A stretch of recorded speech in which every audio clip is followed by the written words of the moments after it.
very, very evident.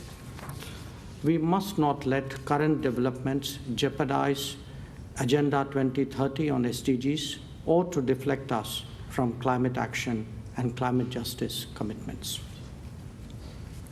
Our cooperation in different bilateral domains is progressing vigorously. Naturally, Secretary Blinken and I did a comprehensive stock-taking, but separately, I met Defense Secretary Austin and Commerce Secretary Raimondo to review their particular areas. I participated in a particularly interesting roundtable organized by the National Science Foundation. I will be meeting business leaders over the next 2 days, and given the bipartisan support that we have long enjoyed in the US Congress, I look forward to interacting with some of its prominent members. There will also be an occasion for me to engage think tanks and policy analysts so that there is a better understanding of India's concerns and interests. Having said that, there are particular issues in the current global context that shape the evolution of our cooperation and therefore merit your attention as well. Prominent among them is our commitment to address the global volatility which has arisen from the COVID, from conflicts, and from climate events. India and the US have a strong interest in encouraging more resilient and reliable supply chains. This requires policy decisions as well as practical measures involving the business community. We are focused on those goals. Furthermore, the digital world mandates a greater emphasis on trust and transparency. This too has been the subject of detailed conversations and follow-up action. When it comes to critical and emerging technologies, we both see the value of expanding trusted research. Our national security, our economic security, our technology security are all enhanced by closer collaboration. It is also in our mutual interest to facilitate the development and mobility of talent. We agreed that impediments in this regard should be addressed. There is a keen interest in India's national education policy, and we will explore how that can best serve to expand our partnership. On mobility, specifically visas, this is particularly crucial given its centrality to education, business, technology, and family reunions. There have been some challenges of late, and I flag it to Secretary Blinken and his team, and I have every confidence that they will look at some of these problems seriously and positively. All these issues and more were evaluated not just in our bilateral context, but also from the perspective of the Quad and the I2U2. We are keen to move forward on the Indo-Pacific Economic Framework. I saw some creative thinking on how to repurpose established mechanisms for more contemporary collaboration. Our two countries are committed to contributing to the betterment of the global commons. True to our traditions, we rise above narrow national interest to serve the needs of the larger international community. We do so on the basis of our belief in a rules-based order, in our respect for international law, and in our adherence to the UN Charter. India-US cooperation is today visible across the length and breadth of the Indo-Pacific, and perhaps even beyond. It has many facets and expresses itself in different ways. We particularly value closer coordination in the Indian subcontinent, where we perceive that our convergences are very strong. It is essential that democracy, pluralism, progress, development, and prosperity are nurtured. Conversely, we must counter radicalization, extremism, and fundamentalism. India is widening its international footprint, and there are many more regions where we will be intersecting with American interests. It is to our mutual benefit that this be a complementary process. Coming out of the UNGA, the UNGA, the reform of the UN is a particularly topical subject. We appreciate the positive approach of the US to this issue, reflected in the position articulated by President Biden himself. We look forward to working with the US to take this further. I also expressed appreciation at the strong cooperation that we have got from the US on the question of tackling international terrorism. In particular, I refer to the listing of well-known and wanted terrorists by the UN sanction process. In many other formats too, our two countries collaborate to keep the world safer and more secure. We spoke over the last 2 days of our commitment to practicing and furthering democracy, human rights, and good governance. Each country approaches this set of issues from their history, tradition, and societal context. Our yardsticks for judgment are the integrity of the democratic processes, the respect and credibility that they command with the people, and the non-discriminatory delivery of public goods and services. India does not believe that the efficacy or indeed the quality of democracy should be decided by vote banks. This is an area where we look forward to a healthy exchange of views.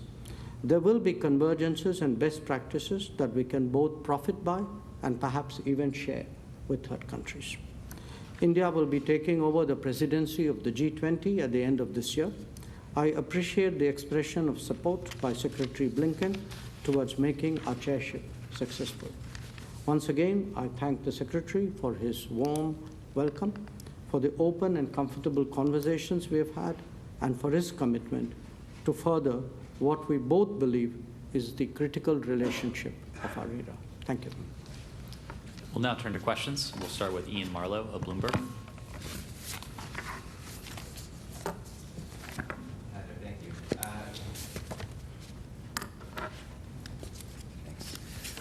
Secretary Blinken, we've seen several reported leaks in the Nord Stream pipeline system that Germany has said could be an act of sabotage. What's the U.S. assessment of what we're seeing there, particularly given previous Russian moves to curtail gas supplies?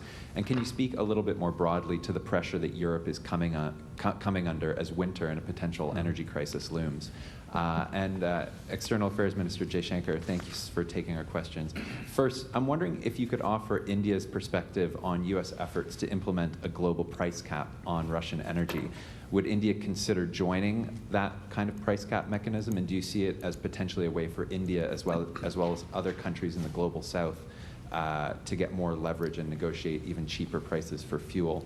And just a second question, if I may, can you talk a little bit about India's plans going forward for military hardware and equipment, given the sanctions that the U.S. and others are putting on Russian industry, and given India's historic reliance on Russian technology? How is India trying to head off challenges related to Russia being potentially unable to service that equipment going forward as a result of sanctions? Can Russia still fulfill all of India's requirements? And will India look at perhaps more purchases of, say, American or Israeli military equipment? Thank you.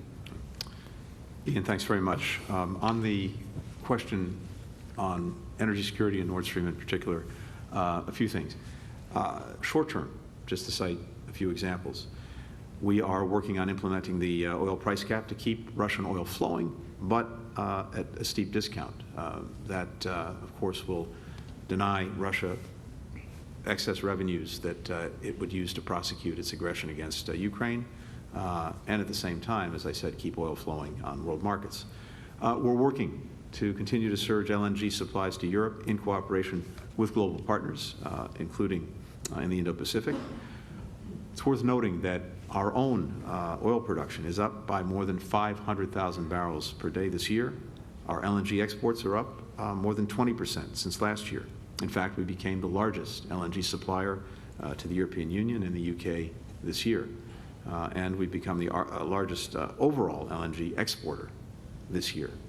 And of course, as you know, we've been tapping into the Strategic Petroleum Reserve at unprecedented levels. Others are doing the same. This is having an impact both on supply and on price. Long term, we're supporting efforts to reduce reliance on fossil fuels, including LNG over the long term, including through a task force that we established with the European Union some months ago on energy security that's working very actively, looking at ways both to reduce demand, to pursue renewables, to make the transition. And then we're working with global partners to reduce dependence on fossil fuels and accelerate the transition to renewables beyond Europe. It's a long way of saying that there are clear challenges in the months ahead that we're addressing, but there is also a very significant opportunity to do two things.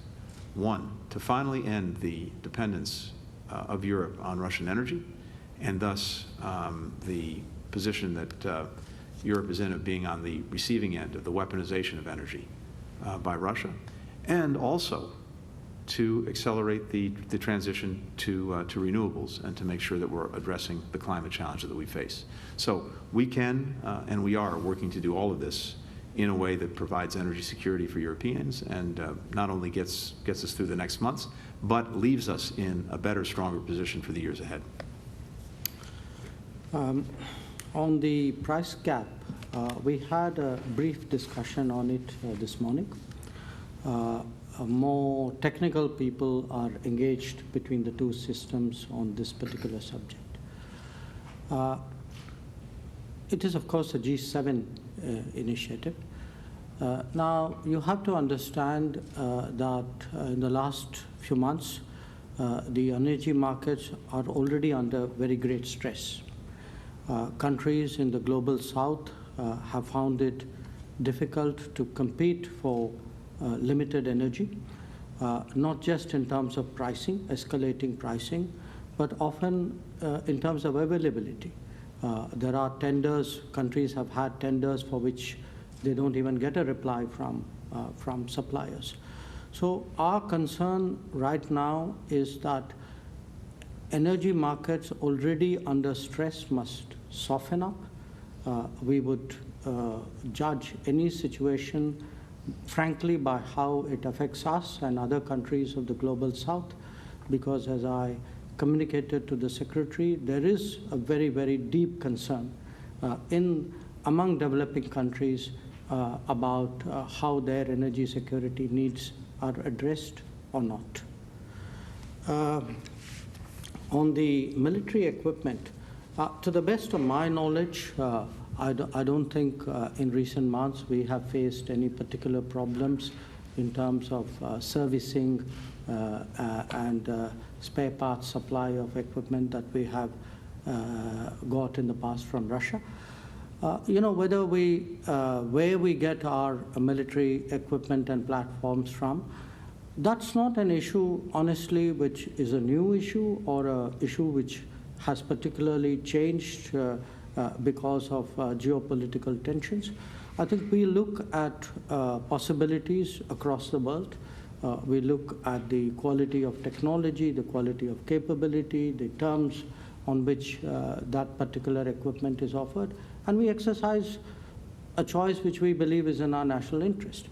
Now, if you were to look at the last 15 years, for example, you can see that we have actually procured a lot from the United States. If you were to consider, for example, aircraft, the C-17, the C-130, the P-8, or the Apache helicopter, or the Chinooks, or the howitzers, the M777 howitzers. We have done so from France. I mean, we bought recently the Rafale aircraft. We have done so from Israel. So we have a tradition of multi-sourcing. And for us, how to get the optimal deal from a competitive situation is really what this is all about. We'll next turn to Lalit Jha, Trust of India. Thanks, Ned. Thanks, Mr. Minister. You have been associated with this India-US relationship for decades and dealt with, you have been dealing with this India-US relationship for decades and dealt multiple leadership, multiple administrations. What is your overall sense of the trajectory of the relationship? And Mr. Secretary, I would like to pick up a few points from your opening remarks. First, you said you discussed to strengthen a strategic partnership, and this includes helping each other. Mm-hmm. The recent decision of the U.S. To provide $450 million FM sales or F-16 maintenance package certainly doesn't help India's strategic national interest. Everyone knows where F-16 has been used in the past and where it will be used. Certainly is not being used for counterterrorism operation, if you can help us understand that. On India's role in Ukraine, can you give us a sense what India's can play a role in Ukraine peace process, given that Prime Minister Modi's recent remarks to President Putin and Mexico's proposal of a 3-member committee, including Prime Minister Modi, His Holiness Pope, and UN Secretary General to help resolve peace, bring peace in Ukraine. And finally, on your comments on Indian Americans, Indian Americans have played a big role in this relationship, and they are big supporters of Democratic Party. But there's frustration brewing up among this community as well because of the 700 days of visa waiting period among Indian Americans when they ask their friends and families and parents to come from India. All the embassies and consulates are giving them first appointment they are getting of 2024. Thank you, sir. Those were 6 questions bundled into It's one. very impressive. So, very impressive. I think you have the topped option. our colleague Ian. And so, Thank you. Well, look, I think the Secretary was good enough to refer to something I said on the weekend to a group of Indian Americans and Indians who live here, which is that the big change that I have seen in my 4 decades as a diplomat was actually in the transformation of India-US relations. And your question, how do I see the trajectory? Quite honestly, I see today a United States very international, very much more to engaging, very much more open to engaging a country like India, which is actually thinking beyond traditional alliances, which has been very effective at finding common ground with potential or actual partners. And a very good example of all this is actually in the Quad. The fact was, Quad was something we tried about 2 decades, 15 years ago. It didn't work. And it is working very well today, and is doing, it's grown remarkably in the course of the last 2 years. So I think for us, today the relationship with the US opens up a whole range of possibilities not just with the United States, though those are important in themselves, because I think at this point of time, there's so much that India, and I assume the US too, stands to benefit from working with the United States, whether it's economy, with its technology, with its security. But the other part is also, I would say, it's been for us a very positive experience, a very encouraging one with a lot of promise of working with the US to shape the direction of the world. To me, that's really the big jump which we have made. I think the more we work together, the more we engage each other, I think many more possibilities will come. So very frankly, that's a long way of saying that I'm very bullish about the relationship. I can only echo, first of all, what Mr. Jaishankar said. I think no 2 countries have a greater ability, and I think opportunity and responsibility to try to shape the future of the century than the United States and India as the world's 2 largest democracies. And what is very gratifying to me is the fact that in all of these meetings, in all of these conversations, in this ongoing dialogue we have, we are thinking together and working together in ways that we haven't before. That doesn't mean that we don't have differences. We do, and we will. But it also means that because of the depth and quality of the dialogue we have, we talk about everything and work closely together on how we can advance the agenda that we have in common, which, as you've heard, I think, from both of us, extends to virtually every issue that is confronting our own citizens and people around the world. On the specific questions you raised, On the F-16s, to be very clear, and it's important, this is a sustainment program for F-16s that Pakistan has long had. These are not new planes, new systems, new weapons. It's sustaining what they have. We have a responsibility and an obligation to whomever we provide military equipment to make sure that it's maintained and sustained. That's our obligation. Pakistan's program bolsters its capability to deal with terrorist threats emanating from Pakistan or from the region. It's in no one's interest that those threats be able to go forward with impunity. And so this capability that Pakistan has had can benefit all of us in dealing with terrorism. On the question of visas, I'm extremely sensitive to this. If it's any consolation, I can tell you that this is a challenge that we're facing around the world, and it's a product largely of the COVID pandemic. Our ability to issue visas dropped dramatically during COVID, and without boring you with all of the details, this is the one self-financing part of the State Department. That is, around the world, the fees that we get for issuing visas are go to our budget, and they go to our capacity to put in place the people needed to process the visas. When COVID hit, the demand for visas fell through the floor. Visa fees went away. The system as a whole suffered. And then, of course, in actually issuing visas, even with much more limited resources, we had constraints from COVID about the number of people we could have in our embassies at any one time, et cetera. We are now building back very determinedly from that. Surging resources.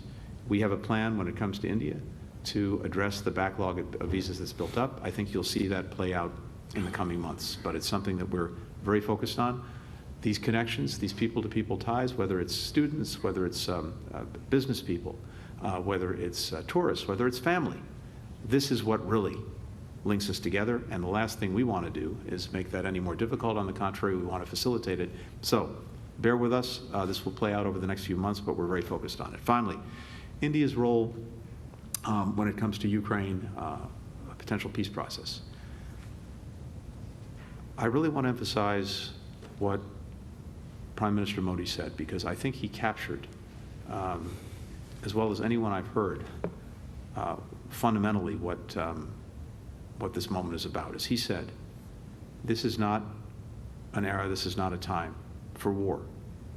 We could not agree more. We saw the aggression, the threat of the aggression mounting from Russia against Ukraine last year. We warned the world about it, and we tried everything possible to avert it through diplomacy.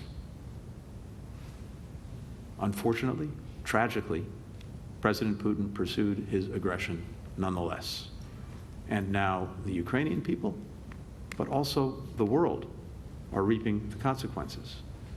We see this not only in the suffering of the Ukrainian people, the decimation of their country by Russian forces, but we see it also in the profound threat to the United Nations Charter that binds us together, the basic principles that are so necessary to keep peace and security around the world that came to being after 2 world wars. Sovereignty, territorial integrity, independence, they are being challenged. And we're seeing the consequences in everything from rising food insecurity to the energy prices that we've talked about. So it's profoundly in everyone's interest for Russia to stop its aggression. But it really is incumbent upon Russia and President Putin to decide that this is what it's going to do. One person has the ability to stop this aggression tomorrow, and that's Vladimir Putin. And as I said last week, if Russia stops fighting, the war ends. If Ukraine stops fighting, Ukraine ends, because Russia has seized territory through this aggression that makes it challenging for Ukraine to sustain its viability. So this is incumbent upon President Putin. We are very determined that if there is any opportunity for meaningful diplomacy to try to end the war, we will be part of it. But as of this date, speaking to you today, we continue to see no signs from Russia and President Putin that they're prepared to engage in meaningful diplomacy, in a negotiation that would lead to a just resolution of the aggression. It is on Russia, it is on President Putin, and we will see if they finally respond. I think it's very important, though, that voices as consequential as India's make themselves heard, and that's why I thought that the Prime Minister's comments were so significant, including as well his strong, clear support for the United Nations Charter when he was speaking to the UN last week. Kylie Atwood, CNN. Hi, thank you. I'll start with Minister Jaishankar. 2 questions for you. As the Secretary was saying, Prime Minister Modi said earlier this month, now is not the time for war. Last week, when you were at the United Nations, you said India is on the side of peace. Generally speaking, is there anything that India is actively working on, perhaps with the U.S., to push for the war in Ukraine to end? And then to follow up on your response to my colleague on conversations about a price cap on Russian oil. You said that was briefly discussed during your meeting with the Secretary today, but it seems that you still have concerns, and right now India is not in favor of a cap on Russian oil. So is that accurate, and what would change that position? And Secretary Blinken, 1 question on Iran and 1 question on Ukraine. With the new Treasury General licenses last week, there are still technical hurdles when it comes to getting internet to Iranians. So I'm wondering what more the United States could do, and if the United States would work with private companies if they were to try and physically get hardware into Iran to make sure that they could facilitate the distribution of internet to the country. And then the second question on Russia, what cost will the United States impose on Russia if it annexes these Ukrainian territories that are holding these so-called referendums? And will the U.S. still allow Ukrainian troops to use U.S. weaponry to defend against Russians in those territories, no matter what the outcome of these referendums and these possible annexations? Thank you. Yeah. Please. Yep. We have taken the position privately, publicly, confidentially, consistently from February 24th that this conflict is not in anybody's interest. And we've always advocated that the best way forward is to return to dialogue and diplomacy. Now, your question, are we actively working on something? In the past, wherever we have been able to contribute something, we have been open to it. And I remain in very active touch with a lot of my colleagues in the G20, colleagues in the UN Security Council, some beyond. So just as an example, during the grain shipment discussions in the Black Sea, at that time we had been approached to also weigh in with Russia at a particularly delicate moment of those discussions, which we did. Right now, there are some issues. I had a meeting with the Prime Minister of Ukraine. He did mention some very specific concerns which he thought merited our attention, where he thought we could be of some use. I had, on a different set of issues, a discussion with the UN Secretary General. He's been very active, as you know, on a whole lot of specific concerns pertaining to the conflict. So it's not necessarily the overarching peace prospect, but even in the current scenario, are there issues which we can solve or in some way mitigate or ameliorate? So there was some discussion with the UN Secretary General as well. I don't think it would be right for me to kind of go into specifics at this time. Do we have concerns? This is in respect to your oil question. Look, we have concerns about the price of oil. But we are a $2,000 per capita economy. I mean, the price of oil is breaking our back. I mean, that is our big concern. Kylie, first on Iran. First things first. Asa should be alive today. The only reason she's not is because a brutal regime took her life, and took her life because of decisions she should be making about what she would wear or not wear. Women in Iran have the right to wear what they want. They have the right to be free from violence. They have the right to be free from harassment. That's true in Iran. It's true, should be true everywhere. So, for starters, Iran needs to end its use of violence against women for exercising what should be a fundamental freedom. And as a general proposition, and in this specific instance, we stand with all of those who are exercising the universal right to peaceful protest. As you noted, we've also taken action. And two things I would point to. We designated the so-called morality police and specific individuals for human rights abuses.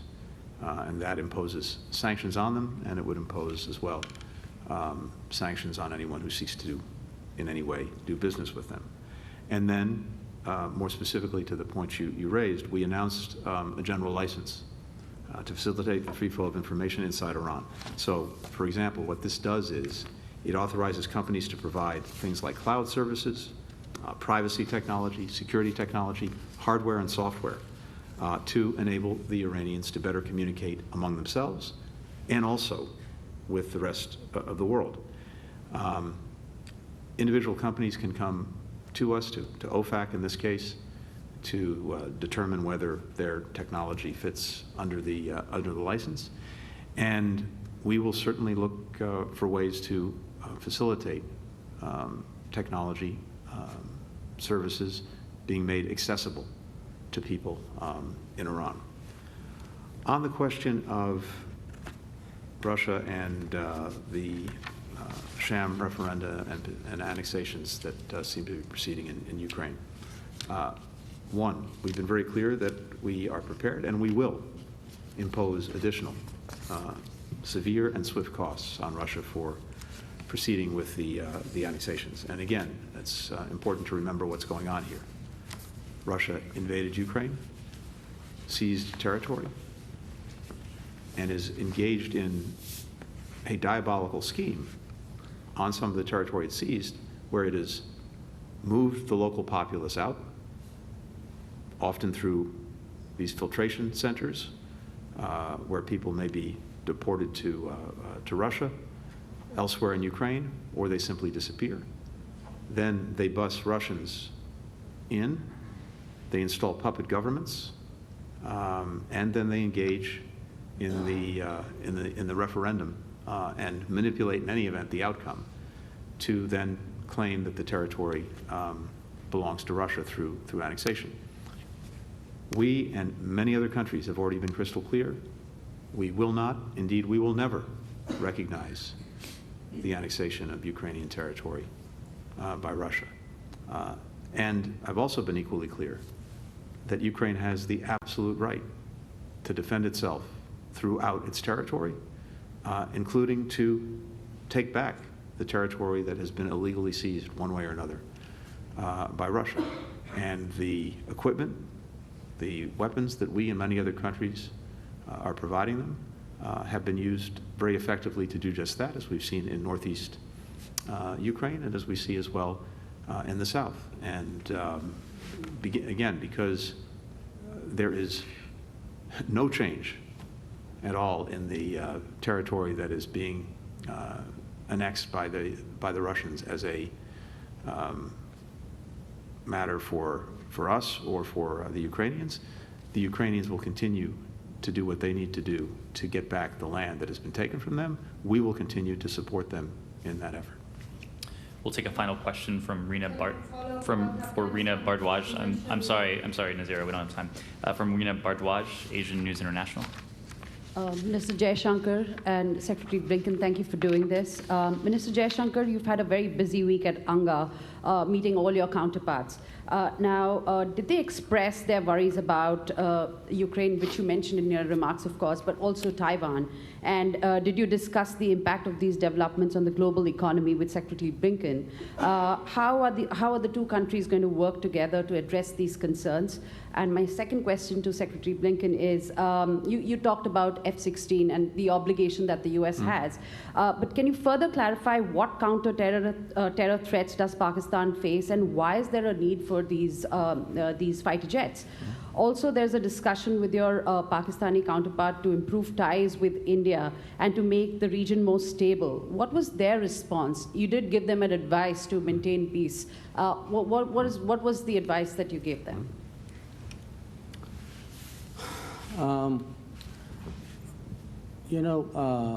I had, of course, a lot of meetings in the UN in that week. I met, I guess, roughly about half the delegations who were there.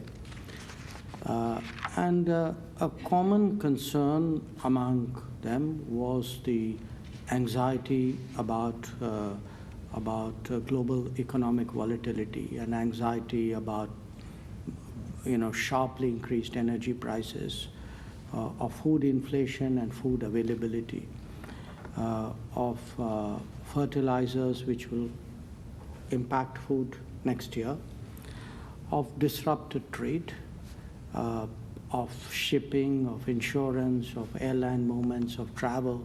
So this was honestly not an optimistic global mood which you got from your colleagues. I think in particular what the impact, the consequences of the Ukraine conflict has been on many of these issues I spoke about. And also, I think the prospect of instability or in the Indo-Pacific, because today Asia and Indo-Pacific is so central to global trade, and particularly in some very critical areas. So these were very, very widely prevalent concerns. We had a good discussion about it yesterday evening. We do think today, I mean, I speak for India, but I also speak to some degree for the relationship having an impact on the world. We think the right thing today is to find ways of stabilizing the global economy, of softening prices, of making sure that global trade is more predictable, that the sources of anxieties and tensions are less. Because at the end of the day, that's really, Prime Minister Modi, of course, said this is not an era of war, but this is an era of where we seek development, where we seek prosperity, where we seek progress. And I think India nationally and India through its key partners would like to do more to strengthen those trends. On the question of the F-16s again, and it's important to be very clear, this is, as I said, about sustaining an existing program, not adding a new one. And we have a responsibility to do that wherever we're engaged in the provision of defense equipment like F-16s. And second, as to what these are for, there are clear terrorism threats that continue to emanate from Pakistan itself, as well as from neighboring countries. And whether it is TTP that may be targeting Pakistan, whether it's ISIS Khorasan, whether it's Al-Qaeda, I think the threats are clear, well known, and we all have an interest in making sure that we have the means to deal with them. And that's what this is about. More broadly, we always encourage our friends to resolve their differences through diplomacy, through dialogue. That hasn't changed. It won't change. It would not be appropriate for me to characterize Pakistan's response, just as I wouldn't characterize our friend's response in a similar conversation. Thank you. Thank you, everyone. Thank you, Your Excellencies. Thank you. Mr. Secretary, any comment on Afghanistan? Afghan still doesn't have a chance to go to school.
Good afternoon, everybody. Good afternoon. As you all know, we are closely tracking Hurricane Ian, and the President has mobilized the full force of the United States government to support the people of Florida as they prepare for this storm. The FEMA administrator and I just came out of the Oval Office, where the President also held separate calls with Mayor Jane Castor of Tampa, Mayor Ken Welch of St. Petersburg, and Mayor Frank Hibbard of Clearwater. They discussed planning and preparation for Hurricane Ian. The administrator is going to give a little bit more of our conversation in just a moment. The President underscored his commitment to the people of Florida and made clear that impacted communities will have the full support of the federal government to augment state and local emergency response efforts, and emphasized the importance of encouraging families to heed evacuation orders. There will be a full readout of the calls later today in just a moment, but again, the administrator will actually share a little bit of that readout in a moment. FEMA Administrator Deanne Criswell was in Miami yesterday as well to assess the ongoing preparations, and we appreciate her taking the time to be here with us today, provide all of you an update on what those efforts look like and the latest on the storm. With that, FEMA Administrator, would you? Thank you. Good afternoon, everybody. As you just heard, I did join the President in his conversation with the three mayors in Florida. And what he spoke about with them was making sure that he understood what their needs were, and he wanted to hear from them on what their potential impacts were going to be. He asked about their progress with the mandatory evacuation orders that are in place, and he really wanted to make sure that the mayors knew that he has committed the full force of the federal family to make sure that we are there to support them in what they need, and that they can reach out to me, they can reach out to him anytime with any needs that they may have in the aftermath of this storm. So a little bit about the storm. As of this morning, the National Hurricane Center upgraded Hurricane Ian to a Category 3 storm, which means that's about 125 mile-an-hour winds. Ian is moving toward western Florida at approximately 12 miles per hour, and at this time we are expecting landfall somewhere between Fort Myers and Tampa. By the time it reaches the shores of Florida, the storm is going to slow down to approximately 5 miles per hour. And this is significant because what this means is that Floridians are going to experience the impacts from this storm for a very long time. I can tell you that our biggest concern as we wait for this storm to make landfall is storm surge. And I will note that storm surge is a leading cause of hurricane-related fatalities. Just in 2018, when Hurricane Michael impacted the Florida Panhandle, there were 5 recorded fatalities as a result of storm surge. So therefore, if people are told to evacuate by their local officials, please listen to them. The decision you choose to make may mean the difference between life and death. We won't just see storm surge, though, on the western coast of Florida. Hurricane Ian's path is also going to bring some storm surge to the eastern coast, somewhere near the Daytona to the Jacksonville area. In addition to the storm surge, we are also going to see significant rainfall with the possibility of up to 25 inches in some isolated parts of Florida. And as always, there's always a possibility for tornadoes. So the main message I have for everyone in Florida is that this is going to impact everyone in different ways. So you need to stay focused. I did speak with Governor DeSantis on Friday to hear his main concerns and his priorities for the response and the preparedness actions. And we immediately began moving resources and personnel in. And President Biden signed Governor DeSantis' pre-landfall emergency declaration request on Saturday. This made sure that we were able to immediately start supporting the governor's concerns that he relayed to me. The preparation for this storm has been extensive and it has been coordinated. It has been a coordinated effort between FEMA, our federal, our state, and our nonprofit partners. So a little bit about some of that forward-leaning posture that we've put in place. Search and rescue, we know that this is going to be a priority. We have established a search and rescue coordination group that's going to be in Miami, and it includes members from FEMA's urban search and rescue teams, the Coast Guard, the Department of Defense, the Department of the Interior, as well as the state of Florida. These teams are going to coordinate search and rescue efforts by land, by air, and by sea. We have also pre-staged 128,000 gallons of fuel for immediate deployment. And we have moved a variety of generators of all sizes and types to help restore power to critical infrastructure after the storm passes. The Army Corps of Engineers has also pre-staged 300 personnel to conduct power and fuel assessments as soon as the storm passes. And we have 3.7 million meals and 3.5 million liters of water that are staged in Alabama. There are also multiple volunteer organizations that are postured and prepared to support feeding operations as soon as it is safe to do so. The Red Cross, they have established 29 shelters right now for evacuees, and they are also prepared to open an additional 60 shelters if needed. And we have 200 ambulances from our FEMA contract that are already in the state working side by side with local officials, and we have 4 federal medical teams on standby. So while we are postured and ready to support Florida as they prepare for the impacts of Hurricane Ian, I want to make clear that FEMA's ongoing support to Puerto Rico's recovery efforts from Hurricane Fiona, as well as Alaska's recovery from Typhoon Merbok, is still ongoing. We remain focused on helping Puerto Rico restore critical services like power and water, and our staff remain engaged with families to help them through the application process. And I'm happy to say just now that the final 4 municipalities in Puerto Rico were just added for individual assistance, so now the entire Commonwealth has that available to them. Our teams in Alaska are also helping the state complete damage assessments and addressing emergency repairs as the state is preparing for their nearing freeze-up as the winter season approaches. As far as Hurricane Ian's path, it has become more defined, but as with any hurricane, it can still be unpredictable. This means that it is more important than ever that communities inside and outside of that projected path that you see, that you stay vigilant. And so my message to those who may be watching at home, get ready and do not underestimate the potential that this storm can bring. Know where you are going to get your information. Listen to your local officials and heed their advice. They are trying to keep you safe. Have a plan to communicate with your family. Finally, FEMA and our partners are here, are ready, and we are focused on meeting the needs of those that we are charged to serve.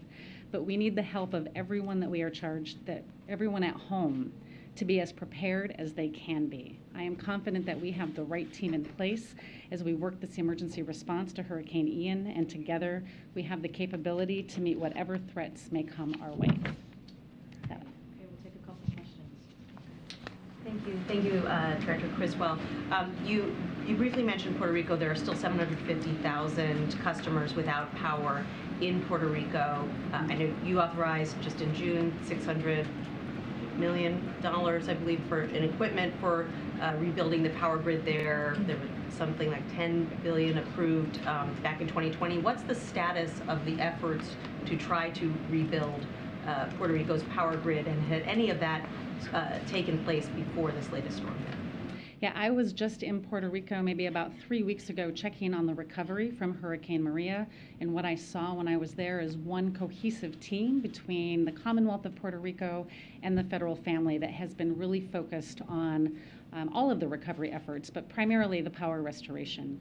When we were there just last week checking on the impacts from Hurricane Fiona, what I saw there is they were putting power back as quickly as they could, but I think the important piece and what really stood out to me is what I saw them as they were repairing the down power poles. They were bringing back more resilient. They were putting them back with more resilient poles to withstand future impacts like we saw from Hurricane Fiona. We are committed to continuing to work with the governor. I think that we have done a lot of work in making sure that we've taken the time right now to do the plans, or the Commonwealth has, to do the plans to make sure that as they are rebuilding it, it's going to be more resilient. I think that the time, we'll get back to you on what the time frame is, but it takes time, right? Recovery never as fast as anybody wants it to be, but we will continue to work with them and expedite anything that we can to speed up that recovery. Has the administration, or will the administration, waive the Jones Act that would allow for a diesel carrying ship to dock there in Puerto Rico to help provide necessary provisions of diesel oil to those there? Yeah, we are committed to doing everything that we can within our legal authority to support the people of Puerto Rico. And we know that the Jones Act waiver is one of those things. We have a legal obligation to ensure that each waiver request meets the legal requirements of Congress. And so any final determination on that will be made by the Secretary of Homeland Security. Given the pressure we've heard from the Puerto Ricans and the governor in that territory right now, what time frame should they anticipate that decision should be made, given the urgent need for that oil? I know that they are actively working on that approval process or that consideration right now, and so I don't have a time frame for you right now. Okay. And just a curiosity, well, I know we've asked before, you spoke to several mayors down there. One of the mayors said that one of the primary concerns was complacency. I'm curious, the president spoke to big leaders. First question to you is about complacency. The second is, you've spoken to the governor of the state. Why hasn't the president yet, or is there a scheduled call for the two men to speak, obviously, as they're the preeminent leaders of the country and of that state? I do have concerns about complacency. We're talking about impacts in a part of Florida that hasn't seen a major direct impact in nearly 100 years. There's also parts of Florida where there's a lot of new residents that have never experienced this type of threat. So my message to them is still take this very seriously, listen to your local officials, and those Floridians that have been through this before, help your neighbors that may have not had to go through this. Heeding the advice of your local officials is the most important. And as far as the conversation, the president directed me to contact the governor early on before we even did the declaration. I did that. My regional administrator is with the governor right now, making sure that we're understanding what the needs are, and our focus is on the current life safety needs that need to be met.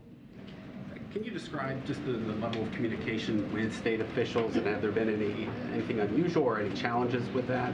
How would you describe it? Yeah, I think the communication that we have had with the state officials has been excellent. My regional administrator out of Region 4, Gracia Check, she is in Florida. She got there yesterday. She has been embedded at the state EOC, working with the state emergency management director one-on-one to make sure we're understanding what their needs are. Again, she's traveling with the governor to a few areas today to make sure we're understanding what those needs. We've had a long relationship with Florida. Our Region 4 has had a great partnership with all of the emergency management team there.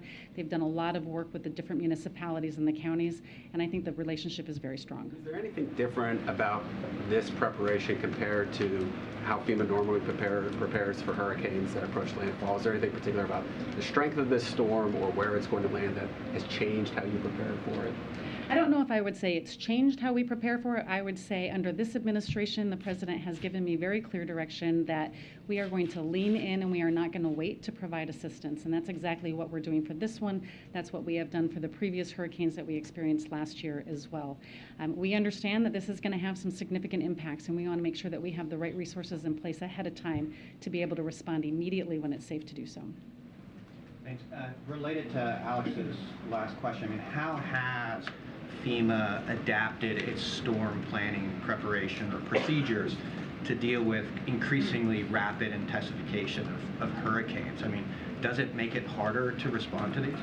I don't know if it makes it harder to respond. I think where the difficulty comes in with this rapid intensification is the time that's available to notify the public to take the necessary action to protect themselves. What I find is that we have less time for states to give evacuation orders because of the rapid intensification of these storms. But what we're doing, and what I did here, is contacted the governor on Friday to make sure that he knew we were ready to support his pre-landfall emergency needs and giving him the assurance that we would have funding available to support his actions, but also our ability to bring in the federal family to be ready to respond to them. You mentioned the ongoing operations in Puerto Rico and the recovery efforts there. Are you concerned that your agency is stretched thin right now dealing with that and preparing for what's coming to Florida right now? Do you have the resources and staff to handle the second storm? So we do have a lot of events that are going on right now. We're still supporting the recovery in Kentucky, and we're supporting the current recovery going on in Puerto Rico. We have a very talented and dedicated work staff, team of emergency managers, and we have enough people right now to come in and support the response for this, and then we will work to identify what the recovery needs are once we understand what the damages are. But we are more than postured to be able to support this response. We heard the president say last week that the federal government will cover 100% of the recovery for the next month in Puerto Rico. Do you have an estimate yet, a ballpark of what that's going to cost for Puerto Rico? I don't have that estimate yet, but it covers all of the different emergency protective measures, debris removal. There was a significant amount of debris removal that needed to take place.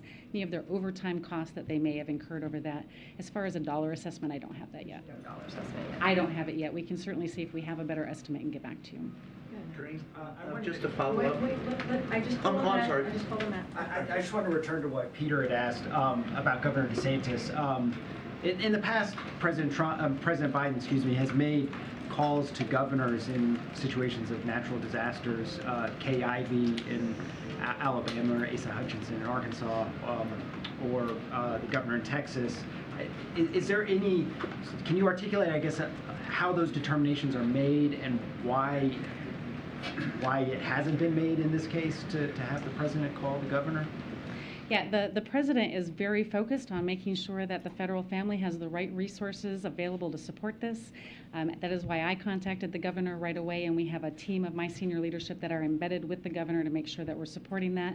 Our focus today is making sure that we have the right measures in place to support the life-saving activities that need to happen. Any conversations afterwards will need to be, we need to see what the damages are. But he's made conversations with the mayors, so is there any reason why not the governor? Again, we have a strong team that's in place supporting the governor right now, working side by side with him and his staff. We'll continue to stay engaged with him. Go ahead, thanks. Just a follow-up to that.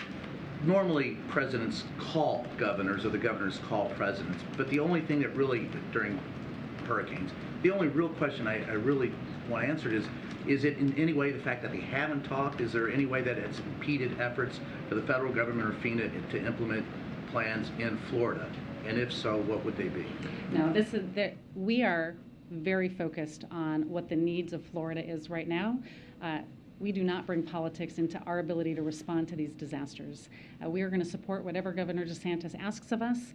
We signed his emergency declaration within hours of him sending it in. We'll continue to do that as we see what the impacts of the storm are. So the communication between the president and the governor has no impact on how you all operate? Zero. Just on the trajectory of the storm, I know you said that you expect it to make landfall somewhere on the West Coast. Is there an expectation that that could change in the coming day or two? And if it were to make landfall somewhere else that isn't the area you described, what steps would need to be taken in order for those resources, I guess, to get quickly moved to other areas? And is the agency preparing for that? Yeah, I think that's an important question, right? We have a tendency to really focus on the cone and where it's going to make landfall. But as I talked about in my remarks, we are going to see impacts across the state of Florida, whether it's inland flooding from the large amount of rain that we're going to see, tornadoes and tornado watches that we may see in the southern part of the state later today, to the storm surge and the hurricane force winds that may impact the communities near landfall.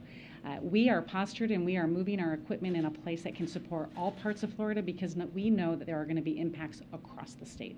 And just in terms of the agency's resources, FEMA has obviously been involved in working with the issue of influx of migrants across the country. Has that in any way put a strain on the agency and its resources and personnel, or do you at this moment feel like you have what you need to do that as well as natural disaster relief work?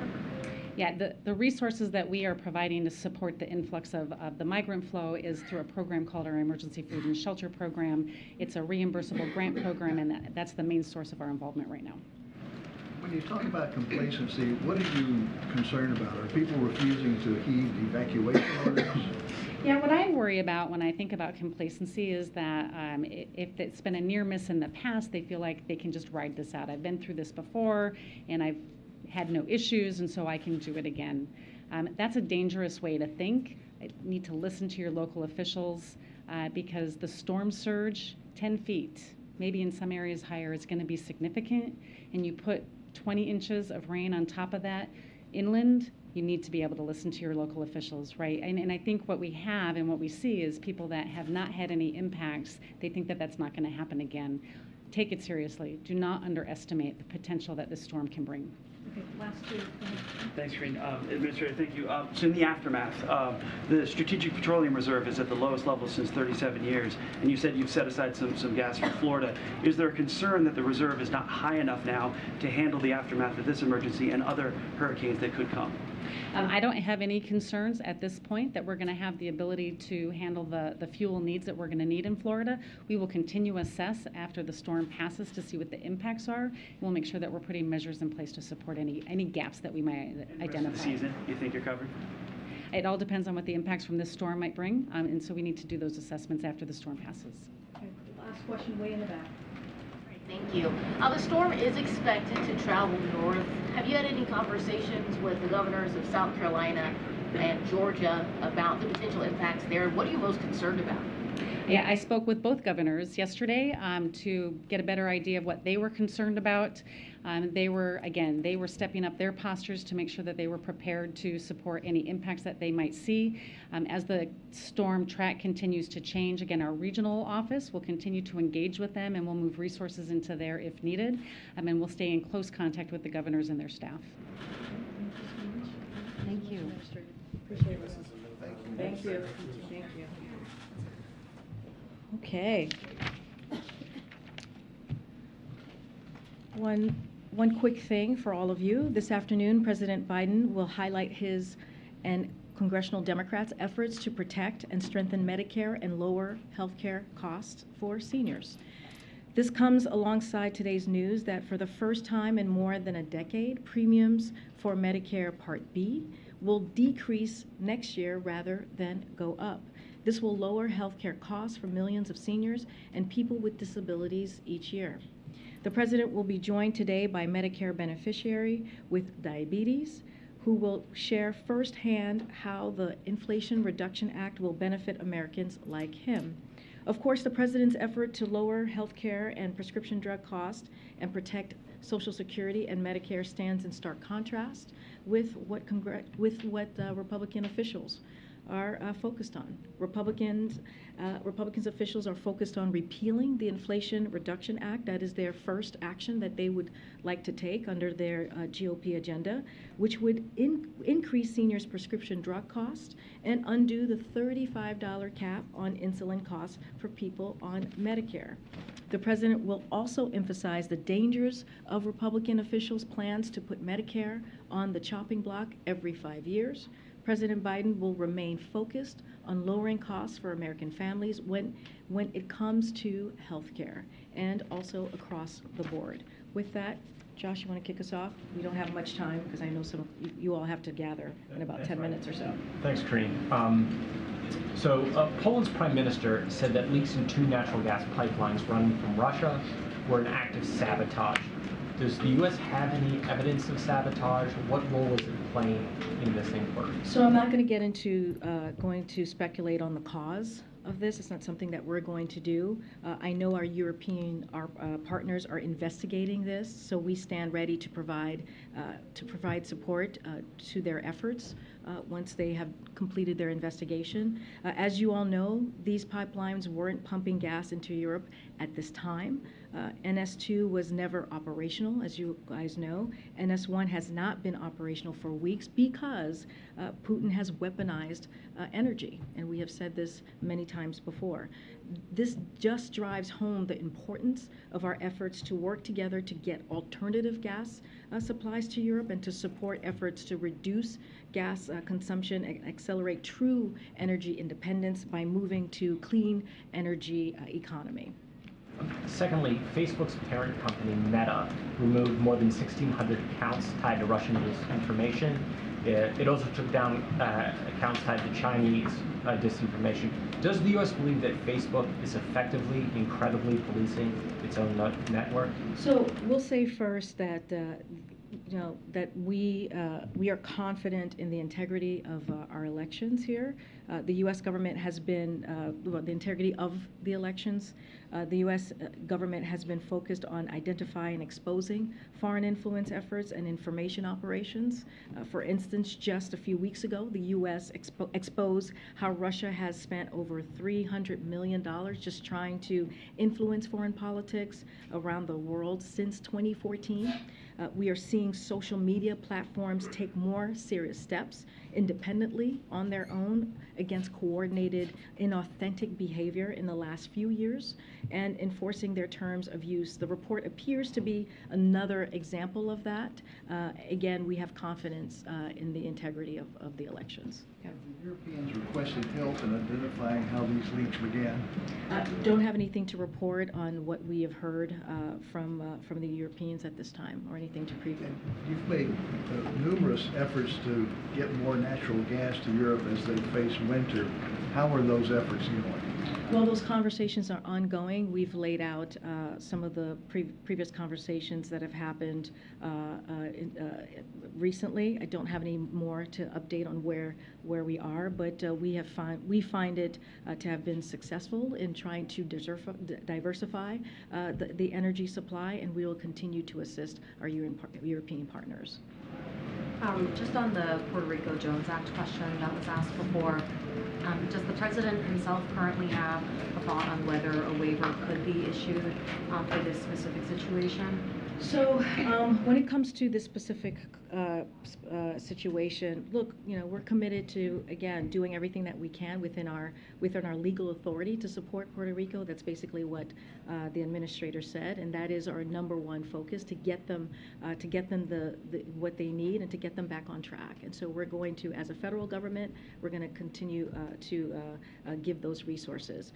The Biden administration is closely evaluating any waivers requests that come in, including this particular one, as Criswell said while she was just here, and to make that final determination. But that is going to be made by the Homeland Security, and so we'll leave that up to them. But again, we're going to evaluate every one of them very closely. Just on a separate matter, just the reports of men in Russia trying to flee the country.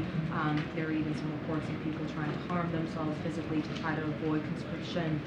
I know the White House has drawn a distinction between the Russian government and the people of Russia. Does the president have a message to some of these men who are sort of desperately trying to flee the country? Is there anything that he would say? So, I mean, we've spoken about this a couple of times, and look, we are seeing protests in the streets of Russia. We are seeing people sign petitions, and I think the message that they're sending to us very clearly is that this war that Putin started, this war that was started by the Kremlin, is unpopular. And there are people out there in Russia, Russians who do not want to fight Putin's war or put their lives or die for it. And so that has been made very clear. Their message has been made very clear. You know, we continue to say to folks, I know there was a question that was asked about seeking refugee from persecution. You know, we believe that regardless of their nationality, they may apply for asylum in the United States and have their claim adjudicated on a case-by-case basis. So as far as that, we welcome any folks who are seeking asylum, and they should do that. But again, you know, we have talked about the bravery of the Ukrainians fighting this war for the past 6 months and how they're fighting for their freedom. And what we're seeing in Russia are the people of Russia who are saying they do not want this war. They do not support Putin's war. Again, and we have said this many times, there is one person who can stop this war, and that is President Putin. He's the one who started this unprovoked, brutal war, and it is up to him to stop it. What we're seeing right now is not strength; it is weakness from President Putin. Well, sorry. And welcome to the briefing room. I know. Thanks very much. Thanks for taking my question. A plaintiff in Indiana has filed a lawsuit trying to block the president's student loan forgiveness initiative, claiming that his tax bill is going to go up and cost more than the student loan forgiveness would be because of a program in Indiana. Any comment on that from the White House? And do you expect the program to move forward as planned this year? Well, look. So just to step back for a second. When it comes to the student loan debt relief, this is a promise that the president made on the campaign trail. And this is an opportunity that the president saw to give Americans, American families out there, a little bit of a breathing room. You hear him say that often. You might hear him say that in just a little bit, how he has worked towards to make sure that the economy works for everyone and not to leave anyone behind. And so when you look at the student loans relief program, it is going to help tens of millions of people. It is going to help 90% of folks who are on that program are making under $75,000 a year. So look, you know, we want to be really clear here. You know, opponents of the Biden-Harris administration student loan plan are trying to stop it because they know it will provide much needed, again, relief for working families. Anyone who does not want to give that debt relief can choose to opt out. It's something that they are able to do. But again, the Department of Education website will provide more detail, as you're asking if it's going to move forward, on information about how the program will work before it launches. But the bottom line is this: no one who does not want debt relief will have to get that debt relief. So folks have an option to opt out. But again, this is going to help tens of millions of Americans who now are going to be able to put money down to maybe buy a house or to start a family, and that matters. Thanks, Green. How heavily are labor union support for the Jones Act weighing on the administration as it decides whether to grant a waiver for ships around Puerto Rico? Look, this is a legal authority that we are following. We're going to evaluate each case, and so again, this is what we're going to lead with. Is not what from what others may be asking. Is what we can do from our point of view, and from the way that we are able to do, again, in a legal way. On the Medicare announcement, the cost is actually, the premium cost last year went up because of the federal government's plan to purchase this Alzheimer's drug that turned out to be not quite as effective as people thought. Now premiums are pretty much going back down to where they were before that. So isn't this just getting things back to where they were and not truly lowering premium costs? We see this as a win for the American people when they're going to get about $60 a year back into their pocket. That's important, and so I think that's how we see this. And as you couple that with what the president has been wanting to do and trying to do and has done with the Inflation Reduction Act, continuing to lower costs. And if you look at the Inflation Reduction Act, it is the It is right now the #1 piece of legislation that's clearly law that is dealing with an issue that the Americans are feeling every day, which is trying to figure out how we lower costs. We're going to hear from the president speak in just a few minutes. And so, look, we think it's important that Americans are going to get that money back in their pocket, and we think it's important that Americans are now going to be able to, that Medicare is going to be able to negotiate, and we can cap that cost per year for seniors at $2,000. That's why Democrats, and only Democrats, voted for this piece of legislation, and we feel like we're going to continue to do the work to lower costs for Americans, but that's really important, and I think it's going to make a difference in Americans' lives. Yeah. Okay, before whoever needs to go. Oh, that's including you, Josh. Bye. Quick question, Corinne. Okay. Let me guess what's about. Yes. Election is coming up this Sunday in Brazil. Yes. So I know that Democrats in Congress are pushing for the White House to recognize the result immediately, within minutes after it is confirmed or announced. Is the White House planning to do this immediately? And is the White House concerned the result could be contested? So as you know, we're going to be monitoring these elections as we have many elections that have happened in the last couple of weeks, in particular in Brazil. We're going to monitor them closely and have the trust in the strength of the Brazil's democratic institution. So we have seen recent reports of violence, and although the right to protest is fundamental in any democracy, the United States condemns any violence and urges Brazilians to make their voices heard in a peaceful manner. We believe that is important in this in this upcoming election. As a partner democracy in Brazil, or to Brazil, we will continue to follow the elections with the full expectation that they will be conducted in a free, fair, transparent, and credible manner, with all relevant institutions operating in accordance with the constitutional rule. Again, we will be monitoring this. Is the White House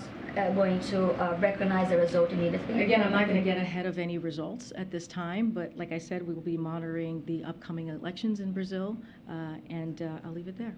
Thank you. Thanks so much. The CR doesn't have any funding that the White House requested on COVID or monkeypox. Has the White House given up on that funding? Is there another route for those funds, or is it time to be prepared to move forward without that kind of funding? So, look, our near-term priority is keeping the government open. We've been very clear about that to ensure that vital services to the American people continue uninterrupted. And we know that the shutdowns are incredibly disruptive and costly. There's still time for Congress to pass a short-term funding bill by this Friday's deadline, and we are confident they will do so. Look, so as you know, you've heard us say this for many months, that we've been very clear since early 2022 about our COVID funding needs, and have warned that without congressional action, we were going to be forced to make difficult trade-offs, as we heard from me recently about the testing, and be unable to take action that Republicans and Democrats support to have the United States lead the effort on the next generation of vaccine, the next generation of treatments. And that is exactly what has happened. And so we're not going to give up. We're going to continue every day that we ensure secure funding. We need to protect and build on the progress we have made. So we're going to continue that process. On another topic, can you give an update on what is the President's message going to be to leaders of the Pacific Island Summit, particularly as it relates to China later this week? So just to give you a little bit of preview, as we announced earlier this month, President Biden will host the first ever U.S. Pacific Island County Summit, which will be held here in Washington, D.C., as you just noted, this Wednesday, tomorrow, and Thursday. On Thursday, President Biden will discuss with Pacific leaders our broadening and deepened cooperation on key issues such as climate change, pandemic and economic recovery, maritime security, environmental protection, and advancing a free and open Indo-Pacific. The President will then also welcome the Pacific Island leaders to the White House, where they will take a family photo and join a dinner hosted by the President. The summit will demonstrate the United States' deep and enduring partnership. This is how we see this. Are you asking me about our our message. A partnership with the Pacific Island continues, and the Pacific region that is underpinned by shared history, values, and people-to-people ties. And we'll have more to share on that soon. But again, this is just showing our partnership with the region. As you have seen, the last 19 months, the president has had many conversations with world leaders. This is something that he feels is very important, that leader-to-leader conversation, and that's what you're going to see with the summit as well. And finally, if I could, does the White House plan to nominate someone for the IDB to replace the Trump official who was voted off yesterday? And kind of in that vein, has the White House been in touch with other shareholders of the World Bank to kind of take their temperature about David Malpass's remarks? So we don't have anything to preview on any personnel announcement at this time. Clearly, this is something that we're going to look very closely. We are always in constant communications with other leaders. I don't have anything to preview at this time. Students across Virginia today walked out of their classroom to protest the governor's new guidelines restricting the rights of transgender students. Does the White House support these students? So I haven't seen those reports, but this is a president that supports the LGBTQI+ community and has been supporting that community for some time now, as vice president, as senator, and certainly as president now. And he speaks always is proud to speak out against the mistreatment of that community. We believe, and he believes, transgender youth should be allowed to be able to go to school freely, to be able to express themselves freely, to be able to have the protections that they need to be who they are. Again, I have not seen these reports, but we can say with all confidence, and you all know, have covered him for some time, when it comes to this community, he is a partner and he is a strong ally, as well as the vice president. Okay, Rob. Oh, Rob, we gotta go. I'm sorry, guys. We gotta go. I know. You want this question on Pakistan? Well, I wasn't going to, but all right. Well, I'll see you guys tomorrow. Okay. See you tomorrow.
Ladies and gentlemen, please take your seats and silence your cell phones. The program will begin shortly.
Ladies and gentlemen, the President of the United States, accompanied by Mr. Bob Perron.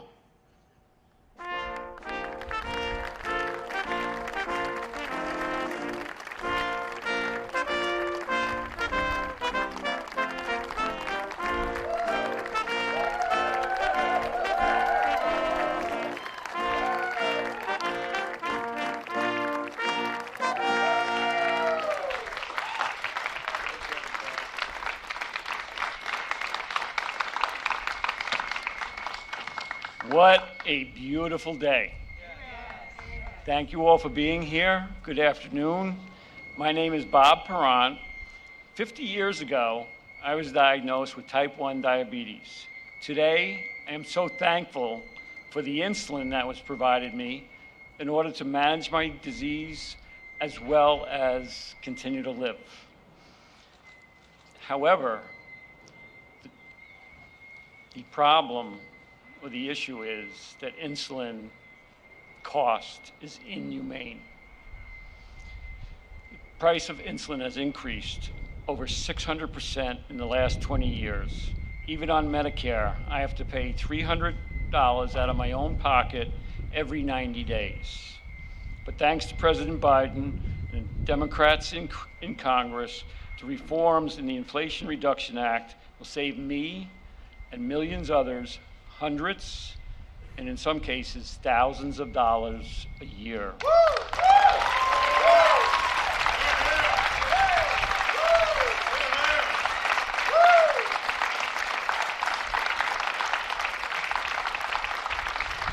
To me, that's sleep insurance, because I can go to bed at night knowing that my out-of-pocket costs for all that I have is going to be affordable and predictable, and that's very key. The Inflation Reduction Act is historic, lowering prescription drug prices through Medicare negotiation. Thank you.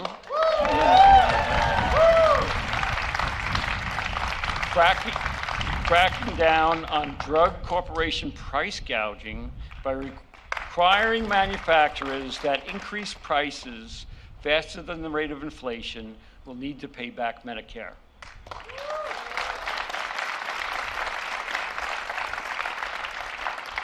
And next, I think is the most important thing for me and for so many others, is the out-of-pocket cost. That will be big. For me, the Inflation Reduction Act will allow me to do things I cherish, be able to travel to see my grandkids, and also worry less about depleting my retirement savings. For others, lower drug costs will be the difference between life and death, and that does happen.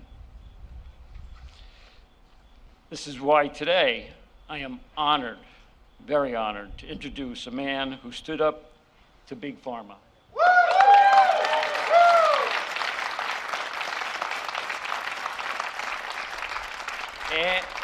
And he won.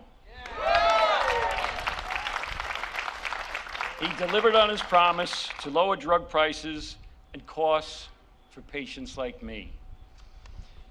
Ladies and gentlemen, President Joe Biden.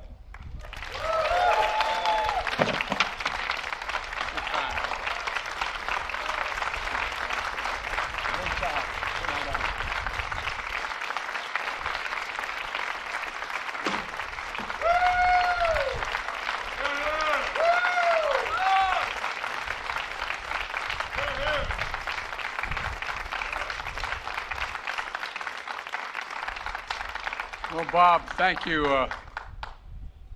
Thank you very much for that introduction. Bob didn't tell you one of the most important criteria he had to be here, in addition to being a fighter, was he had 2 daughters-in-law and a son who went to the University of Delaware. Well, look, folks, a lot of us, and I look around the room here, from Joe Crowley and others who we've been waiting for this day for a long time, a long, long time. It's going to take a little while for some of this to kick in, but it's locked in. It's locked in. And I want to thank everyone who's here, including my secretaries and my cabinet members, and for the have relentlessly worked to protect Medicare. But before turning the topic I want to discuss today, I hope you'll indulge me. I want to talk a little bit about the crisis people are facing in Florida right now. Hurricane Ian made landfall in Cuba this morning as a Category 3 storm. Florida is now preparing for the hurricane to make landfall.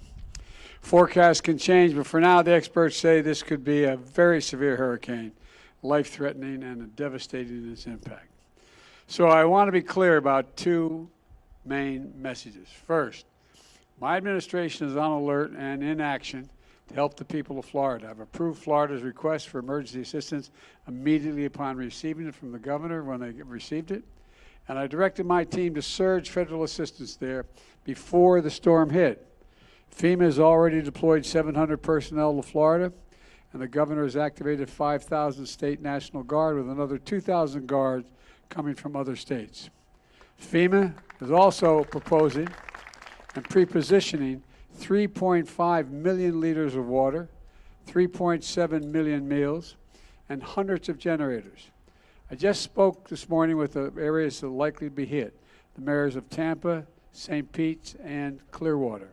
All of them are in the storm's path, and they're focused on the safety of their communities, and they're doing everything they can to get people out of harm's way. I told each one of them my conversation separately. Whatever they need, I mean this sincerely, whatever they need, contact me directly, and they know how to do that. I have a lot of personnel down there already. We're here to support them in every way we can.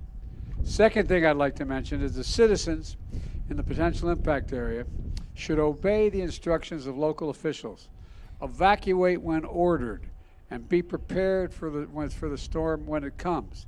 And evacuations have already been called for. And apparently they're going along in a fairly orderly way in each of the three cities. Your safety is more important than anything. And I know our hearts are with everyone who will feel the effects of this storm, and we'll be with you every step of the way. We're not going away.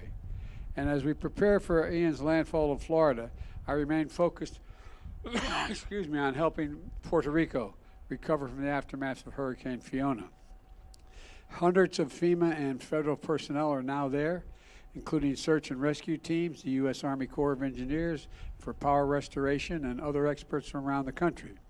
FEMA has already distributed $40 million in direct assistance to survivors to help them begin to rebuild their homes, and FEMA also is providing $700 in direct assistance to families displaced from their homes to meet critical needs of food, first aid, prescriptions, and baby food and fuel now. And I immediately approved the expedited major disaster declaration to provide individuals with public assistance to help their communities recover as well. This declaration will get federal resources out quickly and help people start to rebuild their lives. They've been through a rough period since the last hurricane. And as part of the declaration, I've also authorized a 100% federal funding for debris clearance and rescue for power and water restoration, shelter and food for the entire month. And to the people of Puerto Rico who are still reeling from Hurricane Maria 5 years later, we're with you and we're moving forward with you, and we're not going to go home till it all gets done. Now, today's events about Medicare. You know, I want to share the progress that we've seen in making to bring down health care costs and strengthen Medicare, which is, for so many seniors, the only thing they can rely upon, and we've worked really hard to maintain it. The way I think about it is the way my dad talked about, the way so many of you at home talk about issues around the kitchen table. How much are your monthly bills? How much do you have to pay for the necessities? And will there be enough at the end of the month for just a little bit of breathing room, as he used to say? Just a little breathing room. A big cost and a big concern for most folks is prescription drugs and other health care. Reducing that cost and concern is one of my top priorities. That's why I signed into law the Inflation Reduction Act, one of the most significant laws in our history. It finally delivers on the promises that many of us have made in this audience as well, that the American people have had to undergo for decades that we're going to change. For example, we pay more for prescription drugs than any other advanced nation in the world, and there's no good reason for it. For years, many of us have been trying to fix this problem. But for years, Big Pharma has stood in the way to. Not this year. This year, the American people won, and Big Pharma lost. For years, there's been no check on how high or fast Big Pharma can raise drug prices. But thanks to the Inflation Reduction Act, that ends now. Now, if Big Pharma tries to raise drug prices faster than inflation, they'll be penalized, and they have to rebate the money to Medicare. And from now on, if you're on Medicare and you have diabetes, the cost of your insulin will be capped at $35 a month per prescription. Bob just told you what a difference it's going to make in his life and what it could have made in his life had this been around a long time ago. And now we want it to be the case for everybody to have a peace of mind. Wanted to cut the cost of insulin for everyone, including hundreds of thousands of children with type 1 diabetes. But unfortunately, we had that in the bill. The Republicans were able to get the votes to strike that out of the bill. It cost only $10, by the way, to make a bottle of this insulin. $10. And there's no patent on it. There's $10, okay? And they're charging, as Bob told you, they charged him 30 or more times that cost. Just imagine being a parent. Imagine being the parent of a kid suffering from type 1 diabetes, knowing you didn't have the money. Let's say you're paying $500, $600, $700 a month. You don't have it. How in God's name, not a joke, how in God's name do you look at that child, knowing you can't afford it, you don't have the insurance, you have no way of getting it? How do you undergo that? My dad would say it not only deprives that child of a healthy existence, but it deprives a parent of their dignity. Their dignity. You know, well, just imagine if we're able to provide this for everyone in America at $35 a shot. Look, I haven't given up on this. You know, we're going to go back at this, and we're going to lower the cost of life-saving insulin for children as well as families, for everybody, whether they're on Medicare or not. Look,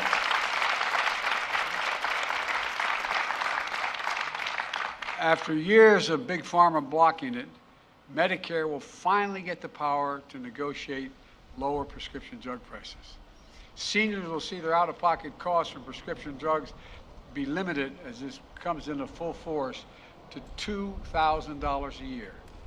No senior will have to pay more than, on Medicare, will pay more than $2,000 for all their prescriptions, whether it's cancer drugs or anything else.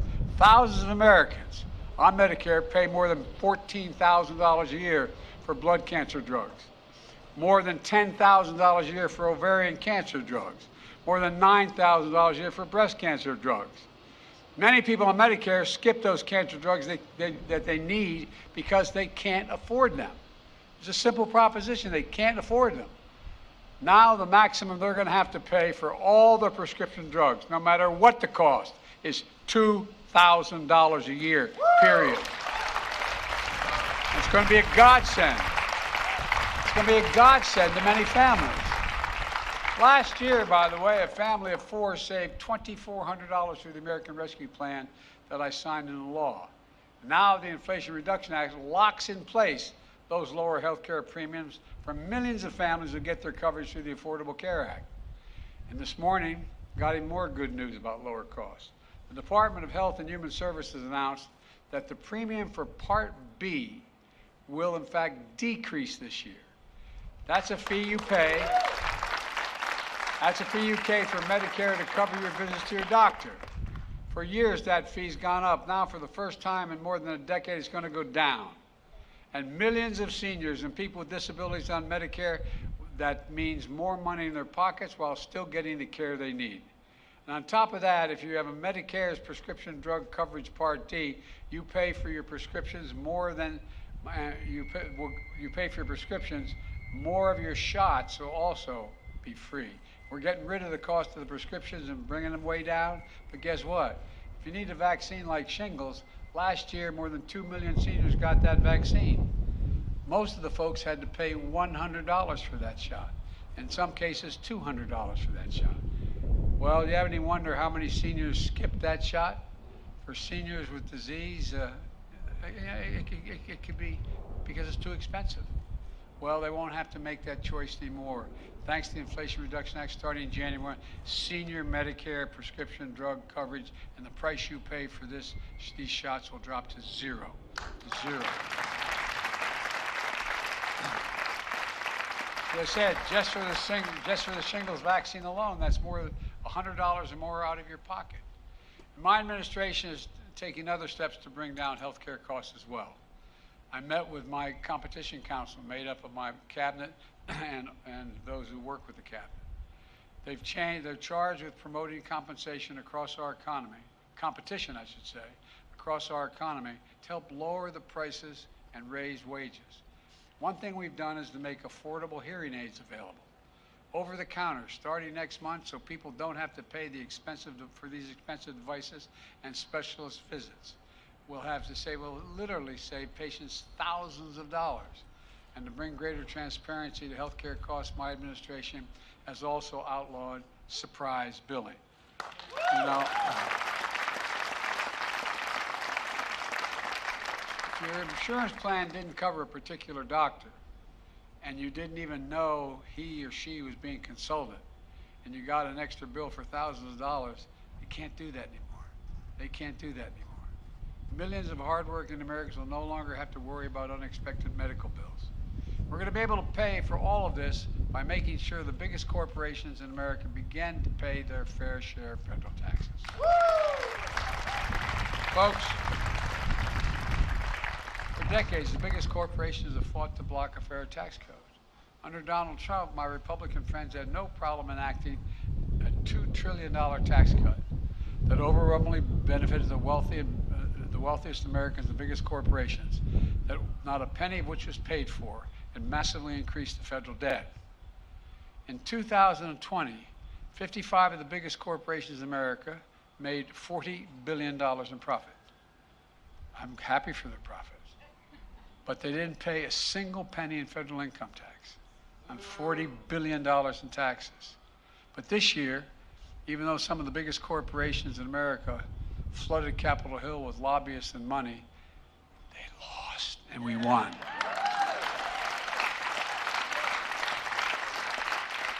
Now corporations will have to pay a minimum corporate tax of 15%, just 15%. We're not gouging anybody. 15% minimum. That's it. That's it. The days of $1 billion companies paying zero taxes are over, though. There's enough money there to pay for an awful lot of this. And let me be crystal clear about something else.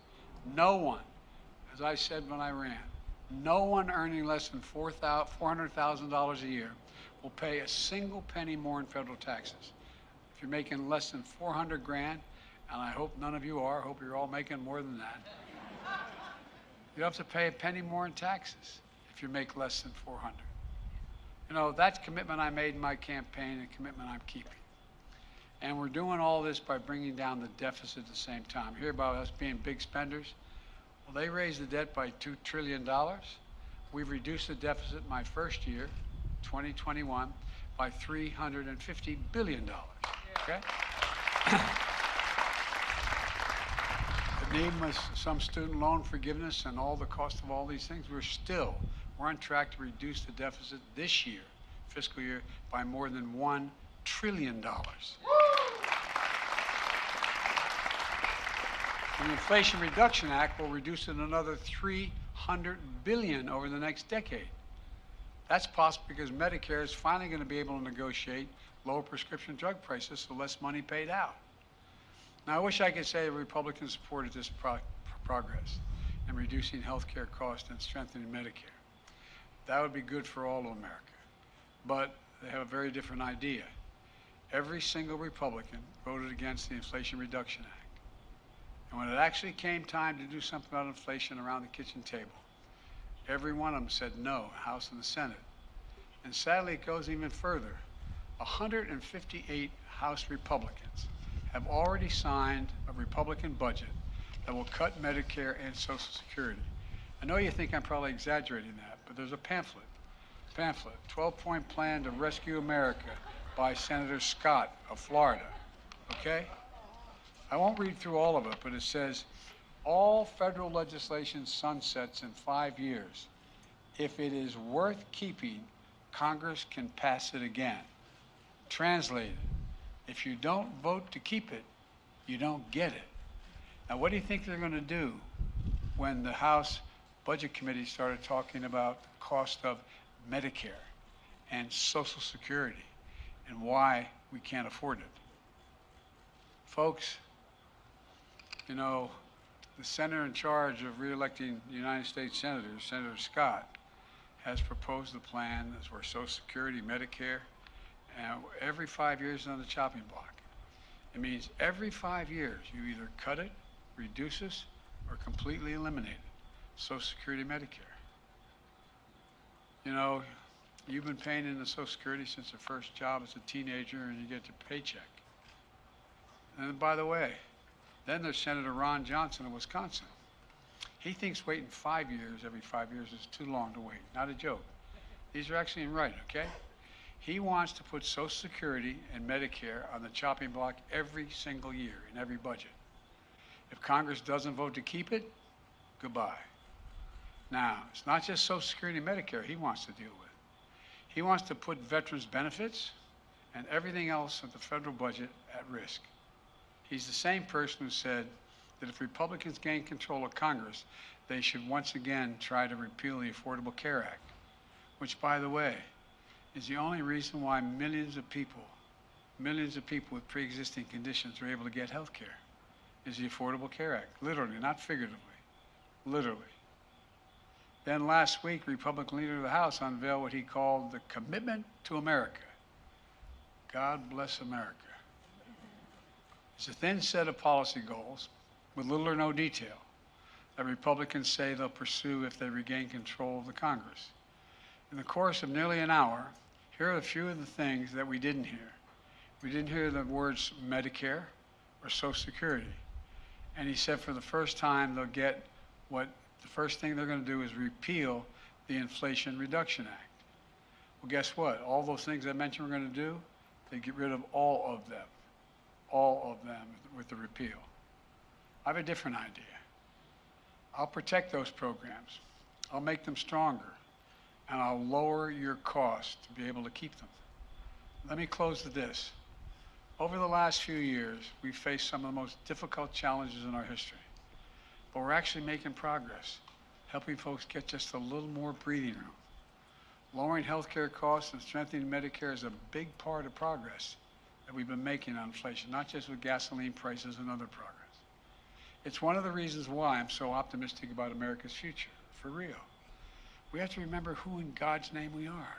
We've kind of forgotten it. We're the United States of America.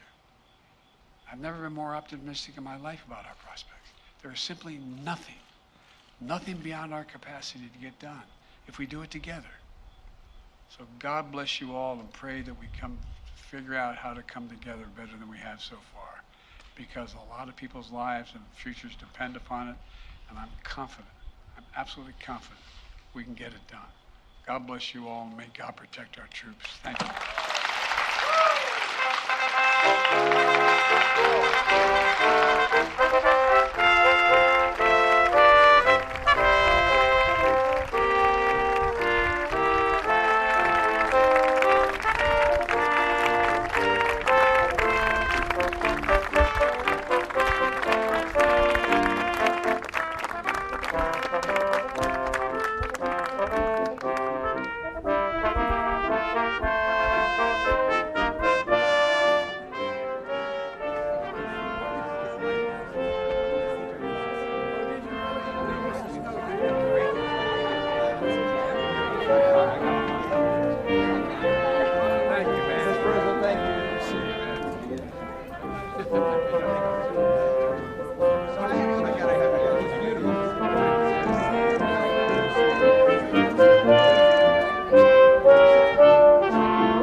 Chapter.